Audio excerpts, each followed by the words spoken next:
Social media അരങ്ങ് വാഴുന്ന കാലഘട്ടമാണ്. നോമ്പുകാലം തീറ്റയുടെ മാസമാക്കി മാറ്റിയ നമ്മൾ. സത്യത്തിൽ റമദാൻ എന്ന് പറയുന്നത് ഷഹ്റു സബർ, അത് ക്ഷമയുടെ മാസമാണ്. സവാബുഹു ജന്ന, സ്വർഗം പ്രതിഫലമായി ആഗ്രഹിച്ചിട്ടാണ് നാം നോമ്പെടുക്കേണ്ടത്. പകലുകളിൽ പട്ടിണി കിടന്ന് രാത്രികളിൽ ട്രെൻഡുകൾ തേടി അലയേണ്ട മാസമല്ല, ശ്രമിക്കേണ്ട മാസമാണ്. മനുഷ്യനെ ചെറുത്തു നിൽക്കലുകൾക്കാണ് നോമ്പ് പ്രാപ്തനാക്കുന്നത്. പട്ടിണി കിടന്നും കഠിനമായ ചൂട് സഹിച്ചും നാം നോമ്പെടുക്കുന്നത് വലിയ വലിയ പ്രതിസന്ധികൾ ജീവിതത്തിൽ വരുമ്പോൾ അതിനെ ചെറുത്തു നിൽക്കാനുള്ള ഒരു മാനസികാവസ്ഥ ഉണ്ടാക്കിയെടുക്കുക എന്നുള്ള ഒരു ഉദ്ദേശം വെച്ചിട്ടാവണം. ഖുർആനിൽ പറയുന്നുണ്ട്, വൈലുലിൽ മുസല്ലീൻ, നമസ്കരിച്ചവർക്കാണ് നരകമെന്ന്.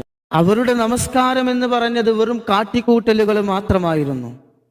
അതുപോലെ നമ്മുടെ നോമ്പ് വെറും കാട്ടിക്കൂട്ടലുകളാകരുത്, പ്രതിഫലം ആഗ്രഹിച്ചു കൊണ്ടാവണം. അത് ഇലാഹിയായ ഒരു ചിന്തയിൽ കഴിഞ്ഞു കൂടാൻ കൂടെ നാം ഉപയോഗപ്പെടുത്തണം. റബ്ബ് തൗഫീക്ക് ചെയ്യട്ടെ.